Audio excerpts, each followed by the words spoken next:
दोस्तों machine Hunter Hindi के इस नए एपिसोड में आपका एक बार फिर से स्वागत है। दोस्तों हमारी आज की इस फास्ट दुनिया में हर चीज फास्ट हो गई है, यहाँ तक कि खाना भी फास्ट हो गया है जिससे कि हम फास्ट फूड कहते हैं। और हमारी इस दुनिया में आजकल लोग हेल्थी खाना कम और फास्ट फूड ज्यादा खाते हैं। और फास्ट फूड के जमाने में बहुत से अलग अलग वैरायटी की फास्ट फूड भी मार्केट में अवेलेबल है।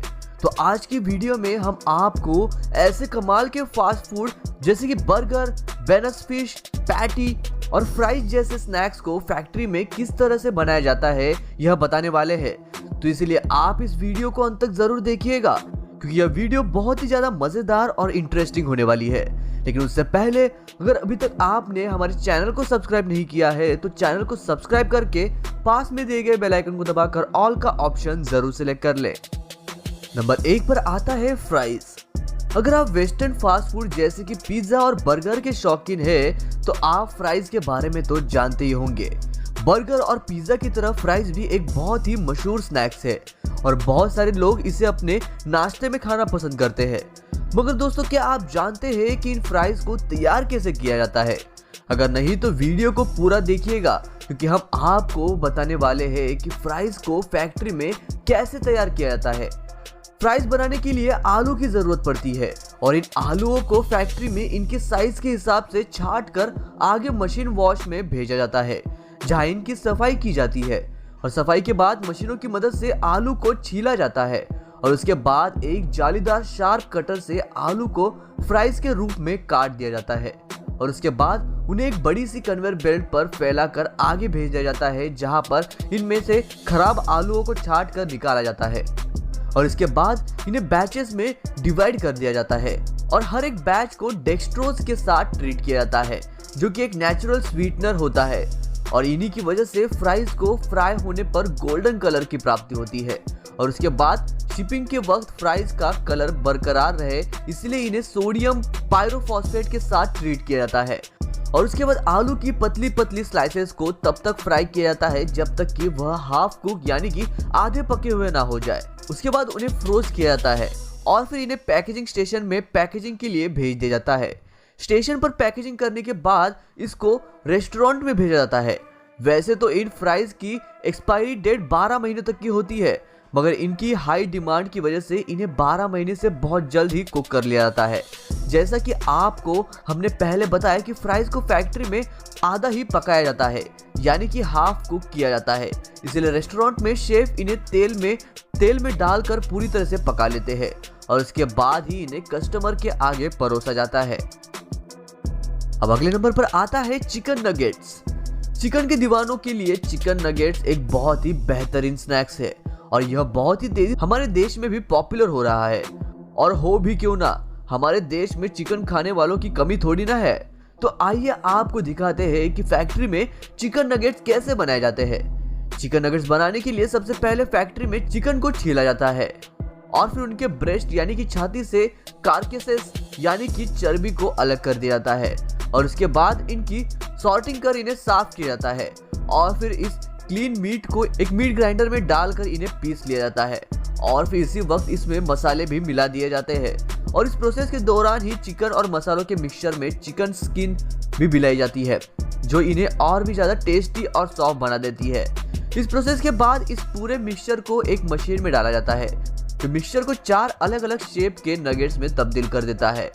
इनके बाद इन नगेट्स को कन्वेयर बेल्ट के जरिए आगे भेजा जाता है जहां पर इनके ऊपर बैटर के 2 लेयर की कोटिंग की जाती है जिसमें पहला लेयर थोड़ी मोटी होती है वही दूसरी लेयर बहुत ही पतली होती है। और इसके बाद इसको फैक्ट्री में तेल में डालकर फ्राई किया जाता है और फ्राइज की तरह ही इन्हें भी फैक्ट्री में आधा ही पकाया जाता है। पकाने के बाद नगेट्स को फ्रोज करके पैकेजिंग स्टेशन पर भेजा जाता है जहां ऑटोमेटिक पैकेजिंग मशीन की मदद से इन्हें पैकेट में पैक कर दिया जाता है और बेचने के लिए आगे भेजा जाता है। और रेस्टोरेंट में इन्हें परोसने से पहले पूरी तरीके से पका लिया जाता है और उसके बाद ही कस्टमर के सामने परोसा जाता है। अब अगले नंबर पर आता है बर्गर बन्स। अगर आप बर्गर के शौकीन हो या आपने कभी बर्गर खाया है तो आपको तो पता ही होगा कि बर्गर के सबसे मुख्य पार्ट में से एक होता है बर्गर बन्स जिसके बिना बर्गर बन ही नहीं सकता। या फिर आप यह कह सकते हैं कि बर्गर बन के बिना बर्गर अधूरा है। तो इसीलिए आज हम आपको बताएंगे कि फैक्ट्री में बर्गर बन्स कैसे तैयार किए जाते हैं। बर्गर बन्स बनाने की शुरुआत आटा, पानी, लिक्विड ईस्ट और नमक से की जाती है। पहले स्टेप में इन सभी इंग्रेडिएंट्स को मिक्स किया जाता है और यह तब तक किया जाता है जब तक कि यह एक गूंथे हुए आटे में तब्दील ना हो जाए। और उसके बाद तैयार किए हुए इस आटे को 4 घंटों तक एक स्पेशल रूम में रख दिया जाता है और इस 4 घंटे में आटा बहुत ही ज्यादा स्मूथ होकर इलास्टिक हो जाता है।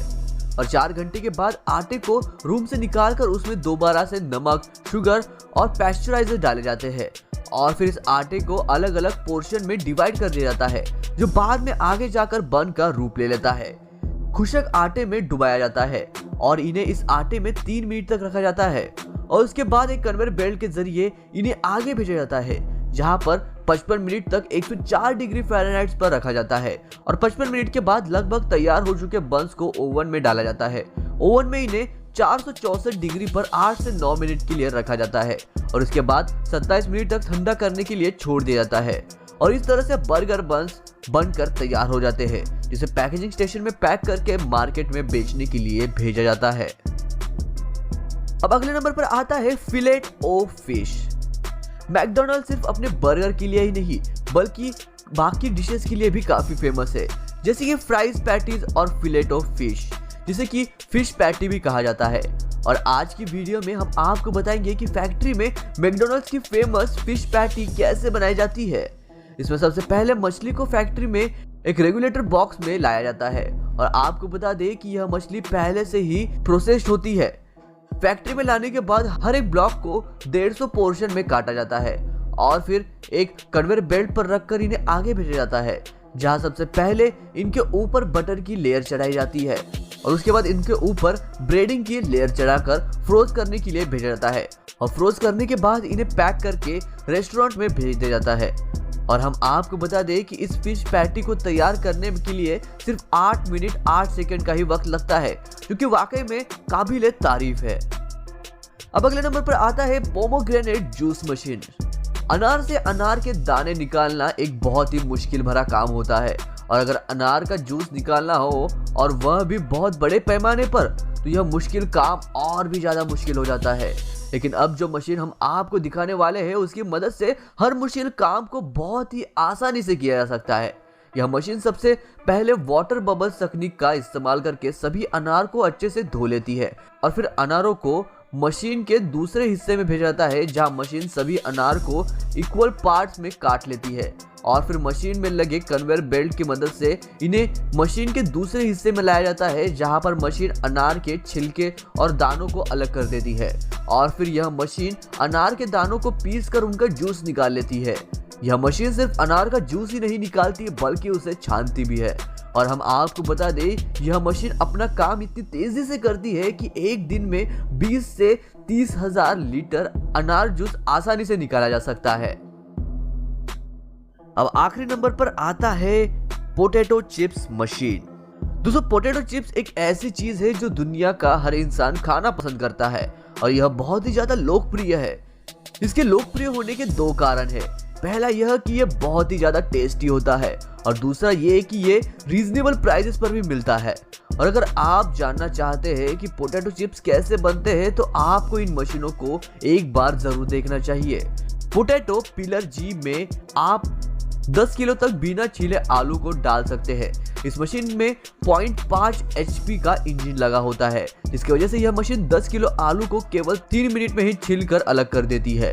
और इस कंपनी द्वारा बनाई गई दूसरी मशीन पोटैटो स्लाइसर मशीन है, जो कि 1 घंटे में 150 से 200 आलूओं की स्लाइसेस बना सकती है।